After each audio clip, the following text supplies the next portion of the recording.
دوستو، اس وقت جو کتاب پڑھی جاتی ہے اس کا نام ہے فروع الایمان۔ یہ عربی کا نام ہے۔ پہلے تو یہ عرض کر دوں کہ دین اسلام کی بنیاد ہی علم پر ہے۔ سب سے پہلی وحی جو نازل ہوئی تھی وہ علم سے متعلق ہی نازل ہوئی تھی۔ ہم سب مسلمانوں کو اردو ضرور پڑھنی چاہیے اور قرآن پاک ضرور پڑھنا چاہیے، ناظرہ ہی کیوں نہ ہو۔ جب ہم اردو پڑھیں گے، قرآن شریف پڑھیں گے تو عربی الفاظ کی ادائیگی ہمارے لیے آسان ہو جائے گی،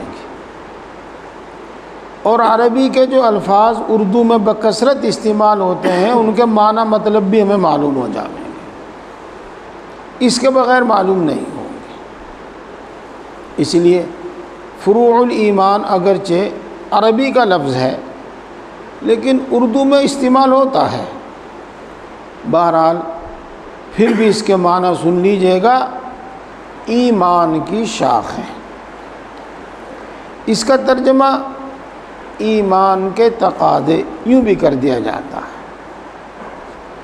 یہ قرآن پاک کی آیت اور حدیث پاک سے لیا گیا ہے یہ نام۔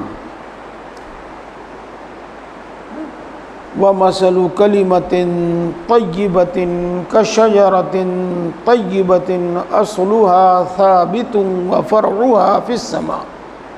قرآن پاک کی آیت ہے۔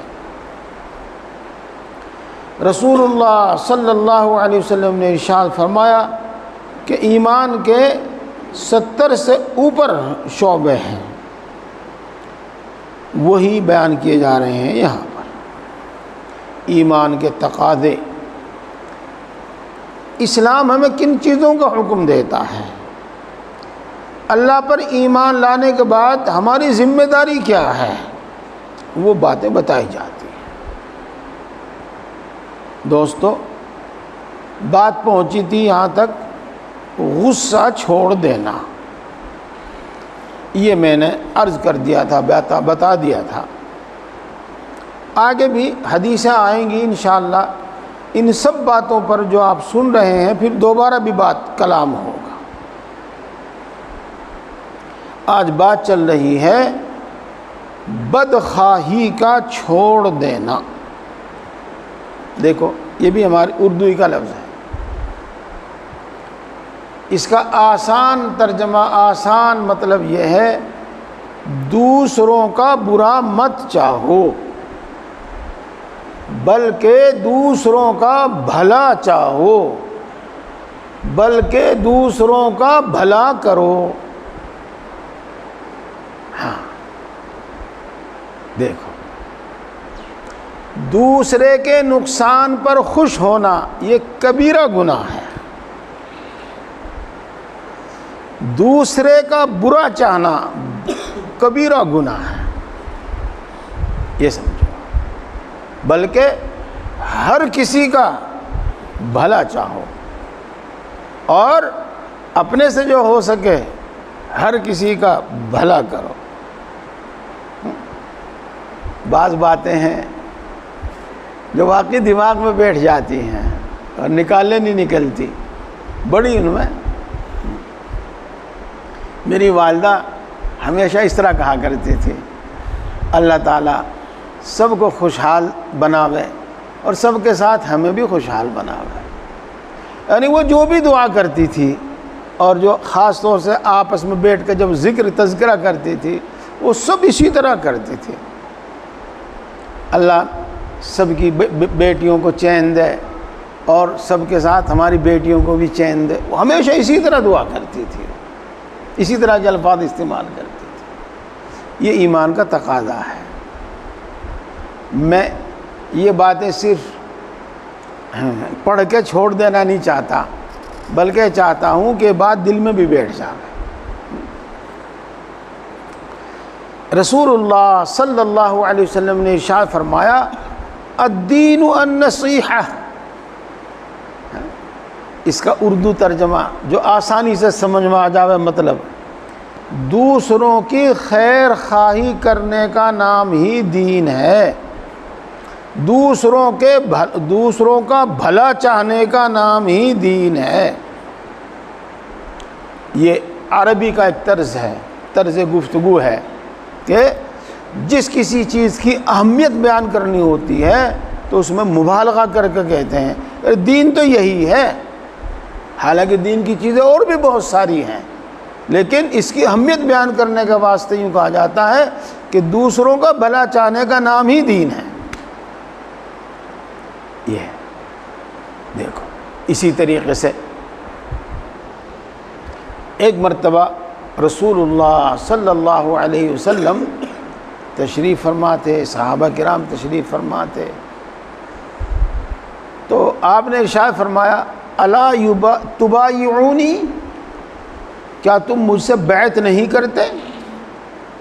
بیعت کا مطلب تو آپ سمجھتے ہی ہیں، لیکن پھر بھی اس کا اردو ترجمہ، کیا تم مجھ سے عہد نہیں کرتے؟ یہ رسول اللہ صلی اللہ علیہ وسلم نے یہ فرمایا تو صحابہ نے عرض کیا کہ اے اللہ کے رسول، کس چیز پر ہم آپ سے بیعت کریں؟ تو آپ صلی اللہ علیہ وسلم نے فرمایا خیر خواہی پر۔ تو صحابہ نے عرض کیا کس کی خیر خواہی پر؟ تو آپ نے فرمایا امیر المؤمنین کی خیر خواہی پر اور تمام مسلمانوں کی خیر خواہی پر مجھ سے بیعت کرو۔ اس کا مطلب یہ ہے کہ تم مجھ سے اس بات کا عہد کرو کہ تم سب مسلمانوں کا بھلا چاہو گے، تم برا نہیں چاہو گے۔ پیارے بھائیوں، ہماری زبان میں اکثر و بیشتر مسلمان کا لفظ آ جاتا ہے، اس کا یہ مطلب نہیں ہوتا کہ ہم غیر مسلم کا برا چاہیں، اس کا یہ مطلب نہیں ہوتا، بلکہ آپ جانتے ہیں کہ بھائی جیسا ماحول ہوتا ہے ویسی ہی بات کی جاتی ہے، وہی الفاظ زبان پہ آتے ہیں، ان کا بھی بھلا چاہو، ان کا بھی برا نہ چاہو۔ یہ ہے دوستو، یہ ہے بدخواہی، دوسروں کا برا چاہنا چھوڑ دو، یہ ایمان کا تقاضا ہے، دوسروں کا بھلا چاہو۔ کئی باتیں میں نے آپ کو بتا دی، اس سلسلے میں تھوڑی سی بات اور عرض کرتا ہوں میں۔ اس سے پہلے ذکر آ چکا ہے، حسد نہ کرو، حسد کرنا چھوڑ دو۔ حسد کیا ہے؟ حسد دوسرے کا برا چاہنا ہے۔ حسد اس کو کہتے ہیں کہ آدمی دوسرے کو اچھی حالت میں دیکھ کر، نعمتوں میں دیکھ کر، خوشحالی میں دیکھ کر دکھ ہو، اور وہ یہ تمنا کرے کہ مجھے یہ چیز ملے یا نہ ملے لیکن اس کو نہیں ملنی چاہیے۔ تو دیکھو، یہ بدخواہی ہے، دوسرے کا برا چاہنا ہے، اسی کو حسد کہتے ہیں۔ اور حسد سن چکے ہیں آپ کہ کتنا بڑا گناہ ہے۔ حسد نیکیوں کو اس طرح کھا جاتا ہے جس طریقے سے دیمک لکڑی کو اور زنگ لوہے کو کھا جاتا ہے۔ دوسروں کا بھلا چاہو، برا نہ چاہو۔ اب آدمی کبھی نفس، کبھی جہالت، کبھی شیطان، یہ میرے سے بڑھ جاوے گا، یہ میرے سے آگے نکل جاوے گا، میرے سے نیچے ہی رہنا چاہیے، میرے سے بڑھنا نہیں چاہیے۔ اور یہ کچھ ایسا جذبہ ہے، اپنا جو سگا بھائی ہے نا، وہاں بھی یہ تمنا ہوتی ہے کہ یہ بھی میرے سے آگے نہیں بڑھنا چاہیے۔ میرے دوستو، کیا ہے تمہارے ہاتھ میں بھی بتاؤ؟ ہے کچھ؟ اپنے بارے میں ہے کچھ، دوسروں کے بارے میں تو کیا سوچ رہے تم؟ کچھ نہیں کسی کا ہاتھ میں۔ صحیح بات یہ ہے، تم کچھ بھی کر لو، کچھ بھی چاہ لو، اللہ نے جس کے لیے جو مقدر کر دیا ہے اور جو اس کو جو دینا لکھ دیا ہے وہ اسے ملے گا، وہ اسے ملے گا اور مل کر رہے گا۔ ایسا ہو ہی نہیں سکتا کہ ہمارے چاہنے سے یا ہماری کوشش سے یا ہمارے روڑے اٹکانے سے اس کو نہ ملے۔ سوائے اس کے کہ ہم گناہ گار ہوتے ہیں، اور کوئی مسئلہ نہیں، کوئی مسئلہ نہیں۔ اور پھر سمجھے گا اللہ تعالیٰ کی تقسیم تو ہے ہی، اس کے علاوہ اللہ کا ایک دستور اور بھی ہے۔ ہاں، اور یہ کتابوں میں بھی لکھا ہے، بلکہ اصول مسلمہ کے طور پر یہ لکھا ہے، آنکھوں سے بھی دیکھنے میں آتا ہے کہ اللہ تبارک و تعالیٰ سب نعمتیں ہمیشہ ایک ہی خاندان کو نہیں دیتا، بلکہ بدلتی سے بدلتے رہتے ہیں، اس میں سے اس میں، اس میں سے اس میں، اس میں سے اس میں، بڑے چھوٹے، چھوٹے بڑے ہوتے رہتے ہیں، دولت مند غریب، غریب دولت مند ہوتے رہتے ہیں۔ اس واسطے بہرحال کسی کا برا نہیں چاہنا چاہیے، بھلا چاہو۔ دنیا کی محبت چھوڑنا یہ ایمان کا تقاضا ہے۔ دیکھو دوستو، کیا مثال دوں؟ چلو ایک یہ مثال دے دوں، ایک تو ہے جھونپڑا، ایک ہے عالیشان مکان۔ آپ کو اختیار دیا جاوے کہ آپ چاہے اس جھونپڑے میں رہ لو، چاہے آپ اس عالیشان مکان میں رہ لو۔ ظاہر بات ہے کہ ہر آدمی اس عالیشان مکان میں رہنا ہی پسند کرے گا، اور اگر وہ اس کے باوجود اس جھونپڑے کو پسند کرتا ہے تو دیکھو اس کی سمجھ کی کمی ہے۔ ایک نعمت تو ایسی ہے آج ایک دن ہی آپ کے پاس رہے گی، پھر لے لی جائے گی۔ ایک نعمت ایسی ہے جو زندگی بھر آپ کے پاس رہے گی۔ بتاؤ آپ کون سی کو پسند کرو گے؟ ظاہر بات ہے کہ اسی کو پسند کرو گے جو زندگی بھر آپ کے پاس رہے گی، ایک دن میں نہیں۔ یہ دو مثال میں نے آپ کے سامنے رکھی ہے۔ جس شخص کا آخرت پر یقین ہے اور جس شخص کا آخرت کی نعمتوں پر یقین ہے، وہ اس دنیا کو اور اس دنیا کی تمام نعمتوں کو، بلکہ پوری دنیا کو واقعی ایسی ہی سمجھے گا جیسی رسول اللہ صلی اللہ علیہ وسلم نے سمجھی ہے، اور یوں کہا ہے کہ اس کی قدر و قیمت ایک مچھر کے پر کے برابر بھی نہیں۔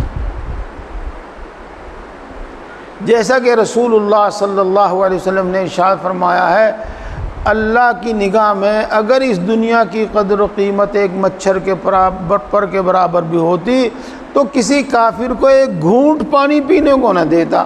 یہ بلڈنگیں، یہ دولتیں اور یہ تجارتیں اور یہ تو دینا دور کی بات ہے، ایک گھونٹ پانی بھی پینے کو نہ دیتا۔ آپ صلی اللہ علیہ وسلم نے ایک مثال بیان فرمائی۔ آپ تشریف لے جا رہے تھے تو کوڑی پر ایک بکری کا بچہ پڑا ہوا تھا، مرا ہوا، اسے کان بھی نہیں تھے، کان کٹے ہوئے تھے۔ یہ تو آپ صلی اللہ علیہ وسلم نے صحابہ کو بات سمجھانے کے واسطے، اور دیکھو موقع پر بات بڑی اچھی طریقے سے سمجھ میں آتی ہے، موقع پر بہت اچھی طریقے سے سمجھائی جا سکتی ہے۔ آپ نے ارشاد فرمایا کہ اس بکری کے بچے کو 1 درہم کے بدلے میں کون خریدنا چاہتا ہے؟ اب آپ سمجھو، اس کی نہ تو کھال کام آوے گی، نہ اس کا گوشت کام آوے گا، تو کچھ کسی کام کا ہے ہی نہیں، اور مرا ہوا ویسے کسی کام کا ہے ہی نہیں۔ اور اللہ رب العزت نے ان لوگوں کو جو آپ صلی اللہ علیہ وسلم پر ایمان لائے اور آپ کی صحبت میں رہے، ان کو بڑی اعلیٰ درجے کی سمجھ، بڑی اعلیٰ درجے کی عقل دی تھی، جیسا کہ سوال جواب سے اور ان کے حالات سے معلوم ہوتا ہے۔ تو سنو کیا جواب دیتے ہیں صحابہ، اے اللہ کے رسول، آپ تو فرما رہے 1 درہم میں، ہم میں سے کوئی مفت میں بھی لینے کو تیار نہیں۔ ہاں دیکھو کتنی صحیح بات فرمائی۔ تو آپ صلی اللہ علیہ وسلم نے فرمایا، جس قدر حقیر بے وقت تمہاری نگاہ میں یہ بکری کا بچہ ہے، اس سے زیادہ حقیر اور بے وقت ہے اللہ کی نگاہ میں یہ پوری دنیا۔ یہ میں نے آپ کو 2-3 بات بتائی. اب اس کے ساتھ ایک بات اور سمجھو. ہاں، اللہ نے دل میں ڈالی ہے، آپ کی امانت ہے، آپ تک پہنچا. ایک تو ہے دنیا کی محبت اور ایک ہے دنیا کمانا. یہ دونوں چیزیں الگ الگ ہیں. ایک ہے دنیا ضرورت کے بقدر رکھنا اور ایک ہے دولت جمع کرنا. ان دونوں کا مطلب الگ الگ ہے. اس وقت نہیں، پھر انشاءاللہ سمجھا دیں گے. ہاں، پھر سمجھا دیں گے. یہ میں بزرگوں کے اکابر کی باتوں کے حوالے دے کر بات لمبی نہیں کرتا، بس میں آپ سے ایک بات کہتا ہوں.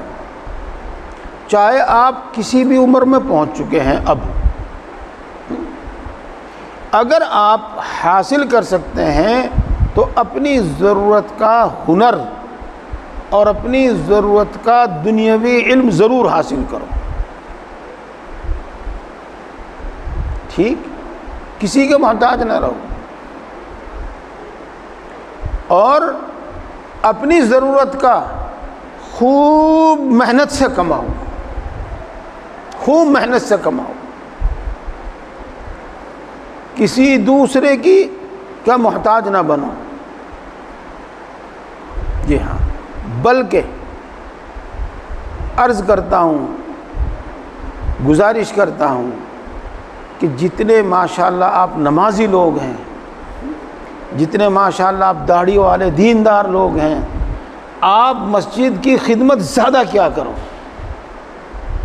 دیا کرو خوب.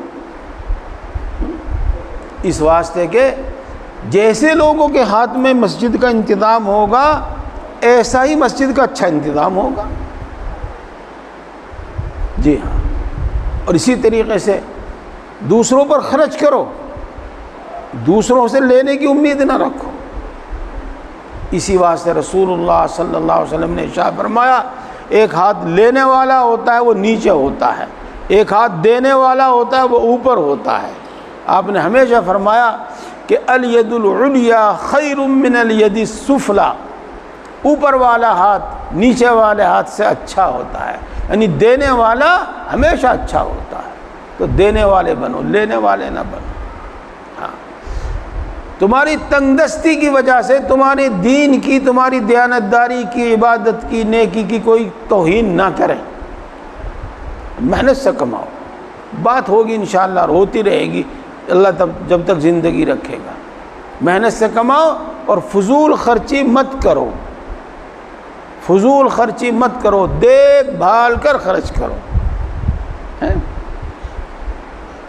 میں بعض باتیں مثال کے طور پر اپنی بتا دیتا ہوں آپ کو، مجھے جی تو چاہتا نہیں لیکن بتا دیتا ہوں. ہاں ہاں، نزلہ تھا، ضرورت تھی کہ جا کے کرانے سے دوائی لاؤں، لیکن یہ سوچ کر کہ کیوں پیٹرول پھونکے تو آج کل کو جاوے گا، کل کو ہی لے لیے دوائی. اب یہ پتہ نہیں بخل ہے، کنجوسی ہے یا کفایت شعری ہے. بھائی ہم تو اس کو کفایت شعری سمجھتے ہیں. ہاں واقعی کوئی ایسی ضرورت ہے کہ آج ہی جانا ضروری ہے، چلو کوئی بات نہیں. یہ میں نے مثال دی آپ کو، ہر موقع پہ اسی طرح سوچا کرو اور سوچ سمجھ کے خرچ کرو. یہ بہرحال میں نے ایک دنیا کی محبت اور ایک دنیا کمانا، ایک دنیا کی ضرورت، ایک دنیا کو جمع کرنا، یہ دونوں کا کچھ فرق بتایا ہے آپ کو. میں نے اپنی کتاب میں بھی ایک اشارہ کیا ہے، وہ یاد دلا دوں آپ کو. ہاں، میرے شیخ حضرت مولانا مسیح اللہ خان صاحب جلال آبادی نور اللہ مرقدہ نے ایک موقع پر بڑی شفقت سے بالکل سب کو رخصت کر کے تنہائی میں بلایا، سب کو رخصت کر دیا اور پھر سمجھایا، پھر بتایا کہ حب دنیا کیا ہے اور کسب دنیا کیا ہے. بلکہ اس میں تو ہے طلب دنیا، دنیا کی طلب کیا ہے، اور کسب دنیا، دنیا کمانا کیا ہے. یہ ہے. اب میں اگلی بات پر چلتا ہوں جو آپ کو سمجھانا چاہتا ہوں. اب آپ آخرت کو دیکھو اور سمجھو، اور پھر اس دنیا کو دیکھو اور سمجھو. جب آپ ان دونوں کا تقابل کریں گے، مقابلہ کریں گے، تو باقی دنیا کو بے حد حقیر پائیں گے، بے حد حقیر پائیں گے۔ دنیا کی کچھ موٹی موٹی سی باتیں جن کو میں اور آپ اچھی طرح سمجھتے ہیں۔ پہلی بات، یہاں کوئی بھی نعمت، کوئی بھی ضرورت حاصل کرنے کے واسطے پہلے کتنے پاپڑ پیلنے پڑتے ہیں۔ ایک روٹی کھانے کے لیے، ایک گھونٹ پانی پینے کے واسطے کیا کیا کرنا پڑتا ہے۔ کوئی بھی نعمت ہو اس کے لیے پہلے کتنی مشقت ہمیں اٹھانی پڑتی ہے۔ ایک تو مسئلہ یہ ہو گیا، اور دوسرا مسئلہ، کوئی بھی نعمت وہ زحمت اور تکلیف سے خالی نہیں۔ کوئی بھی نعمت زحمت سے اور تکلیف سے خالی نہیں۔ جتنا پانی پیو گے اتنا متڑ جاؤ گے، جتنا کھانا کھاؤ گے اتنا اگڑ جاؤ گے۔ تکلیف ہے، مزہ ہے، لیکن تکلیف بھی ہے، زحمت بھی ہے۔ اسی طریقے سے سمجھ لیجئے گا، آج کل گھر میں بہت ساری چیزیں آ گئی ہیں، واشنگ مشین آ گئی، فریجر آ گیا، وہ کیا کہتے ہیں اس کو، پریس آ گئی، اور کیا کیا آ گیا۔ جتنی راحت کی چیز آ گئی اتنی جھنجھٹ آ گئی۔ آج گھر والے کہہ رہی فریجر خراب ہو گیا، کہہ کہ واشنگ مشین خراب ہوگی، آج فلاں ہو گیا، آج فلاں ہو گیا، آج وہاں کا ہو گیا۔ تو دنیا کی کوئی بھی نعمت ہے وہ زحمت اور تکلیف سے خالی نہیں ہے، اور دنیا کی کوئی بھی نعمت ہے وہ پائیدار نہیں، کب چھن جاوے کچھ پتہ نہیں، کب چھن جاوے کچھ پتہ نہیں۔ جی ہاں، یہ دو باتیں تو ہر کسی کو معلوم ہے۔ اور اب آ جاؤ آپ آخرت کی نعمتوں پر، آخرت کی نعمتوں پر۔ آخرت کی جتنی بھی نعمتیں ملیں گی، جنت میں جتنی بھی نعمتیں ملیں گی، وہ بلا کسی تکلیف کے ملیں گی، بلا کسی محنت کمائے، بلا کسی مشقت کے ملیں گی۔ اب دونوں میں فرق کرو، دونوں میں فرق کرو۔ دوسری بات، جنت کی یا کہہ لو آخرت کی ایک ہی بات ہے، جو بھی نعمت ہوگی، جو بھی نعمت ہوگی، اس میں زحمت اور تکلیف بالکل نہیں ہوگی، بالکل نہیں ہوگی۔ جتنا چاہے کھاؤ، جتنا چاہے پیو، ایک خوشبودار ڈکار آئے گی، بدبودار نہیں، ایک خوشبودار پسینہ آئے گا، بس ختم۔ جنت میں سب کچھ ہوگا، ٹوائلٹ نہیں ہوگی، وہاں سے ضرورت ہی نہیں پڑے گی اس کی۔ تو ہر نعمت بغیر زحمت کے ملے گی، اور ہر نعمت ہمیشہ کے واسطے، جس کے ختم ہونے کا کوئی اندیشہ ہی نہیں، کوئی امکان اور احتمال ہی نہیں۔ جی ہاں، جو ملے گا ہمیشہ کے واسطے ملے گا۔ ان الذين آمنوا وعملوا الصالحات فلهم اجر غیر ممنون۔ جو لوگ ایمان لائے اور ایمان لا کر پھر نیک اعمال کیے، ان کے واسطے ایسا بدلہ ہے جو کبھی ختم نہیں ہوگا۔ جنت کی یہ نعمت ہے، کبھی ختم نہیں ہوگا۔ ایک بات۔ دوسری بات، دنیا کی جتنی بھی نعمتیں ہیں وہ بڑی گھٹیا ہیں، بہت گھٹیا۔ دنیا کے دو معنی ہیں، ایک ہے نزدیک اور ایک ہے گھٹیا۔ دنا یدنو دناءتن، گھٹیا ہونا، اور دنا یدنو دنون، نزدیک ہونا۔ اور آخرت کی جو نعمتیں ہیں وہ بڑی اعلیٰ درجے کی ہوں گی، اعلیٰ درجے کی ہوں گی۔ مثال کے طور پر اللہ نے اس دنیا کا ایک نظام بنایا ہے۔ ایک بچہ پیدا ہوتا ہے، وہ اس حالت میں پیدا ہوتا ہے کہ کروٹ بھی نہیں لے سکتا، اور وہ بڑی تکلیفیں جھیل جھیل کر، یہ نہیں کہ بچے کو تکلیف نہیں ہوتی، جو روئے کیوں ہو، تکلیف ہو جبھی تو روئے وہ تکلیفیں جھیل جھیل کر جوان ہوتا ہے، اور کچھ ہی دنوں میں جوانی ایسی ہی چلی جاتی ہے جیسے گدھے کے سر سے سینگ، جیسے کبھی جوانی آئی نہ ہو۔ جی ہاں، اور بڑھاپا ہے جو جانے کا نام ہی نہیں لیتا۔ اور جنت میں وہ قصہ آپ نے سنا ہوگا کہ ایک بڑھیا تھی، اس کو رسول اللہ صلی اللہ علیہ وسلم نے ارشاد فرمایا تھا کہ کوئی بڑھیا جنت میں نہیں جائے گی، تو سمجھ لو کوئی بچہ جنت میں جاوے گا نہ کوئی بوڑھا جنت میں جاوے گا۔ سب 33 سال کی جو بھرپور جوانی کی عمر ہوتی ہے وہ اس عمر میں جنت میں داخل ہوں گے۔ جی ہاں، اور یہ جوانی کبھی ختم نہیں ہوگی، اس میں کبھی کوئی نقص کوئی کمی نہیں آئے گی، ہمیشہ جوان رہیں گے، ہمیشہ جوان رہیں گے۔ پھر یہ جوانی دنیا کی جوانی، اور پہلے کی باتیں تو ہم کچھ اور سنیں، اب تو بھرپور جوانی میں بھی 100 بیماریاں آدمی کے ساتھ لگی ہوئی ہیں، لیکن جنت میں کسی قسم کی بیماری نہیں ہوگی، کسی بھی قسم کی بیماری نہیں ہوگی۔ اب جنت کی نعمتوں کو دیکھو اور اس دنیا کی نعمتوں کو دیکھو، اور پھر کرو کون سی چیز پسند کرتے ہو، کون سی چیز کو ترجیح دیتے ہو۔ یہی ہے وہ دنیا کی محبت کا دل میں ہونا۔ اس کا مطلب یہ ہے کہ وہ دنیا کی حقیقت کو نہیں جانتا۔ دنیا کی محبت کا مطلب ہونا، اس کا مطلب یہ ہے کہ وہ آخرت پر یقین نہیں رکھتا یا آخرت کو نہیں جانتا۔ دیکھو، آپ چاہے زبان سے اقرار نہ کریو، لیکن آپ کے دل کہتے ہیں آپ سب سے زیادہ کس سے دکھی ہے؟ اپنی بیوی سے۔ سب سے زیادہ کس سے دکھی ہے؟ اپنے بچوں سے۔ سب سے زیادہ کس سے دکھی ہے؟ اپنے پڑوسیوں سے، اپنے رشتہ داروں سے۔ ہاں، کوئی نہ کوئی مسئلہ روز کھڑا ہی رہتا ہے۔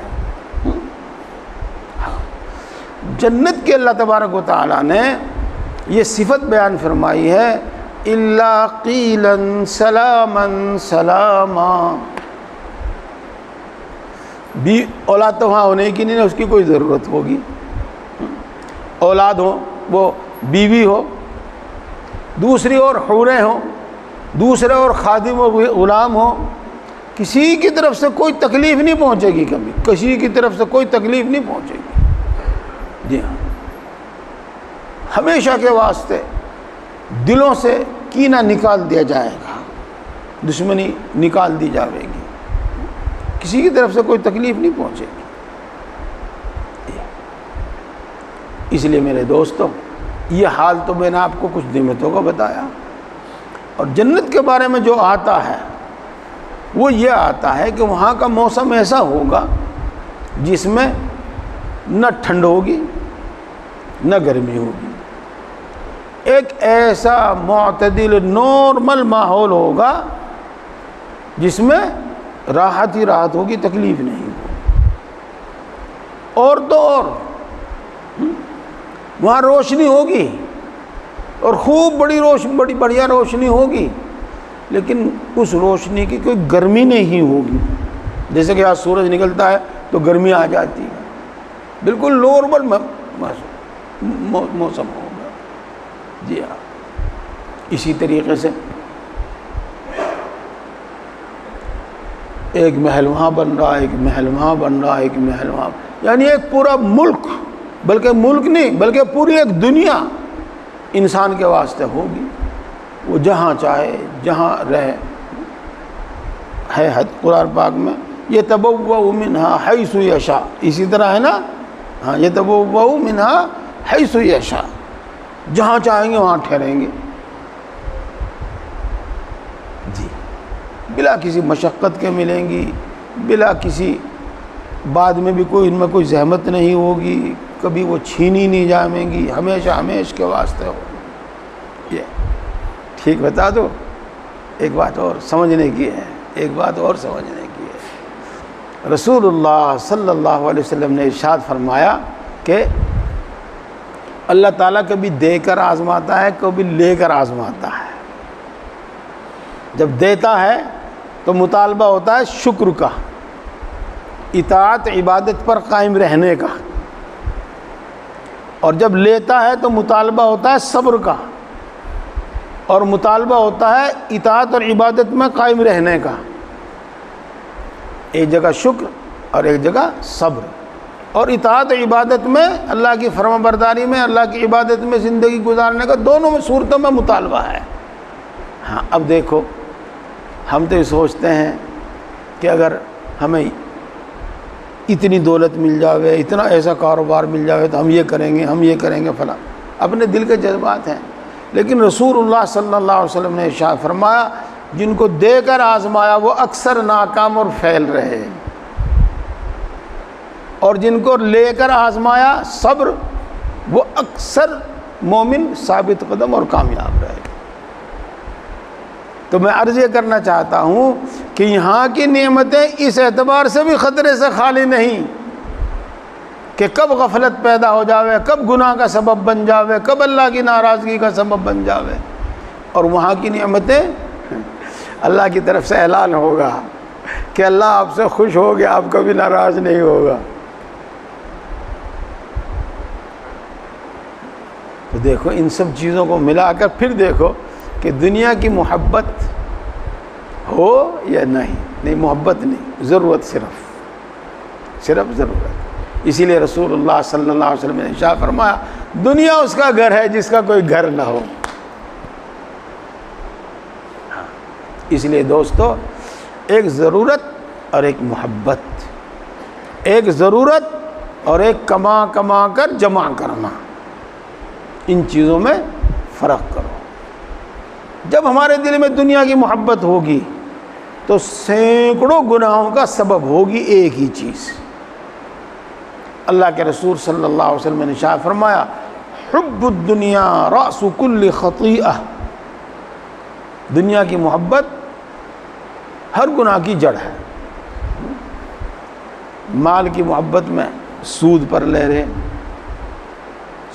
رہے، مال کی محبت میں ناجائز کاروبار میں انویسٹ کر رہے ہیں، مال کی محبت میں دھوکہ دے رہے، ملاوٹ کر رہے، سود دے رہے، سود لے رہے۔ اگر آپ غور کریں گے تو دیکھو زیادہ تر گناہوں کا سبب یہی دنیا کی محبت ملے گی، یہ دنیا کی محبت ملے گی۔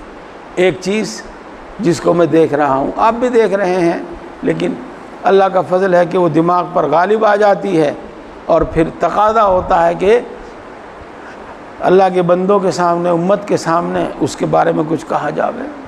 یہ بھی دنیا کا حصہ ہے کہ ہم لوگ خرچ کر کے، گناہوں میں خرچ کر کے، فضول خرچ کر کے پھر اس پر فخر کریں۔ اسی واسطے شادی ہم کر سکتے ہیں، لیکن اس انتظار میں ہے کہ بڑی بڑھیا شادی ہو۔ میں ویسے ہی نام لے رہا مثال کے طور پر، اگر راجہ رانی میں ہونا چاہیے، اس سے کم پیلس میں تو ہونا ہی نہیں چاہیے۔ اپنی توہین سمجھتے ہیں اس کو، دوسری جگہ سمجھنے کو۔ اور اکثر و بیشتر لوگوں کی زبان سے آپ سنو گے، ان کے جذبات کو دیکھو گے، یوں سوچتا ہے آدمی، چاہے زبان سے نہ کہے کہ بھیا کو گھٹانا ہے، اس سے بڑھیا شادی کرنی ہے، اس سے بھیا کو گھٹانا ہے، اس سے بڑھیا مکان بنانا ہے۔ ہاں، تو یہ سب دولت کی گناہ ہے۔ دولت، جب آدمی کے پاس دولت نہیں ہوتی، وہ سوچا بھائی اپنا کام نکٹ جاوے، یہی بڑھیا ہے۔ ہمارے گاؤں میں کہتے ہیں، گاؤں دیہات میں کہتے ہیں، ارے بھائی اللہ میاں بیٹی کو اٹھوا دے، بس یہی ٹھیک ہے۔ تو گناہوں، دنیا کی محبت اور دنیا کا موجود ہونا پتہ نہیں کتنے گناہوں کا سبب ہوتا ہے۔ بہرحال میرے دوستو، اس وقت اللہ تبارک و تعالیٰ نے جو دنیا میں دل میں ڈالا، وہ میں نے آپ کے سامنے رکھا، اور سب حاصل اس بات کا یہ ہے کہ دنیا کی محبت نہ ہو، بس دنیا کو ضرورت کے مطابق حاصل کرتا رہے، اور آدمی آخرت کے لیے کام کرتا رہے۔ بات ختم کر، تو کیا وقت ہو گیا؟ اچھا ہو گیا۔